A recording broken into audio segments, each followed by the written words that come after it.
Ian and Larissa asked me to read a couple of quotes from a man named John Piper, who's a well-known Bible teacher, and he talks about marriage and how this mystery refers to Christ and the church. And he says this: marriage is not mainly about prospering economically. It is mainly about displaying the covenant-keeping love between Christ and his church. He says, knowing Christ is more important than making a living. Treasuring Christ is more important than bearing children. Either way, it is short. It may have many bright days, or it may be covered with clouds. But if we set our face to make of marriage mainly what God designed it to be, no sorrows and no calamities can stand in our way. Every one of them will be not an obstacle to success, but a way to succeed.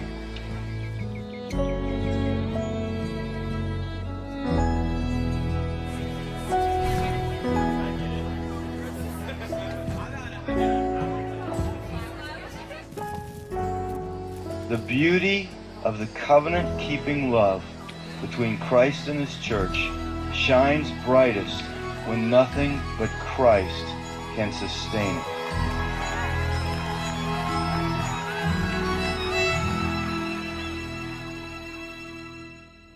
Ian and I first met in 2005 at college and had a blast for 10 months getting to know each other. And I was looking through and I found one of my favorite pictures, which I think was actually taken right before his accident. He set up the camera on his tripod, and it's just a classic Ian face that to me sums up who he is.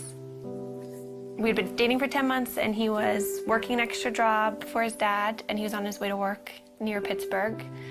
And we got a phone call that he had been in an accident, and we didn't know if it was when he got to work or on his way.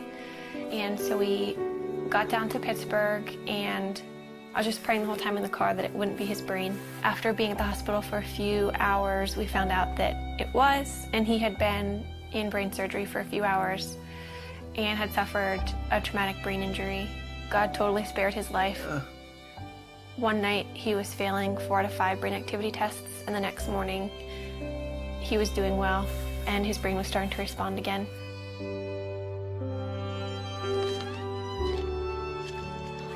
I moved in with his family after the accident, so I was really involved in his therapy and just did whatever I could to make his life fun. We'd go out on dates, and looking back, it's weird because he couldn't talk and he couldn't eat. So we probably looked like complete weirdos being on dates, but we had a blast, and I just talked to him all the time. I knew that before Ian's accident, he was very serious about marriage and was ring shopping, so I knew where he was, and that helped me so much. After he couldn't talk, I knew that he loved me, and I knew where he wanted the relationship to go because we were dating very intentionally. We just prayed that marriage would someday happen and watched all of our friends get married and start having families. That was challenging, but we just tried to hold out hope that that would be us someday.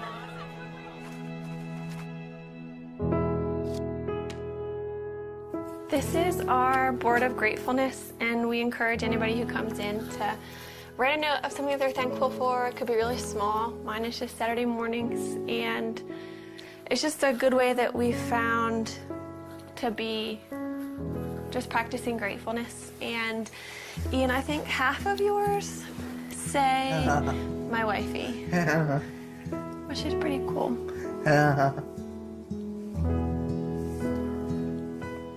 We decided that We couldn't really consider marriage as an option until Ian was able to communicate. But if he could communicate with me, then we could have a marriage, knowing it would be really different. But as long as Ian could talk to me, then we could make it work. So once Ian began communicating, it became a little bit more of an option. And then we just kind of watched Ian progress. Hi, husband. Hi, wifey. How are you?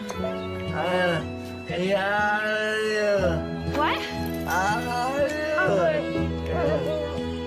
How was your day? Yes. A conversation I had with his dad, it was one of those conversations where I realized this could happen. Then that August, his dad was diagnosed with brain cancer. And at that point, his dad's biggest concern was Ian and I, and whether or not we were going to get married or step away from our relationship. He wanted us to make a decision to move our lives in some direction. He passed away before he was able to see us get engaged, but that was a huge impetus in why we started to pursue engagement.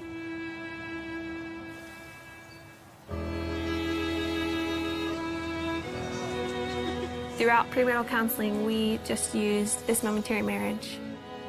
It was so helpful because John Piper talked a lot about primary things and secondary things, which is really important for us because when we're walking out our marriage practically, Ian can't do the secondary things like working or making a meal for me. Everything that's primary, though, he can do, which is leading me spiritually. Ian always comes back to the foundational truths of who God is and kind of reels me back in from my emotions, and that's the most important thing. We have two friends that we're going through the book with. I think we've just been able to help them see that maybe the little things that they're excited for about marriage are worth being excited about, but they're not the end all and be all of their marriage. But we also have so much to learn, and we're learning from them and things that they share because our relationships are different and we can glean different things from each other.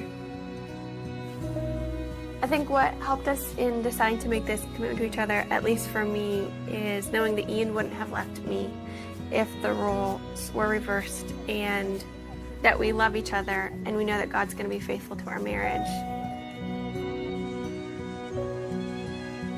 We're able to love each other with, I think, a more Christ-like love because of Ian's disability, and just understand that picture a little bit better than if you were healthy. Yeah. Do you agree? Yes. What about God enables you to have a happy marriage?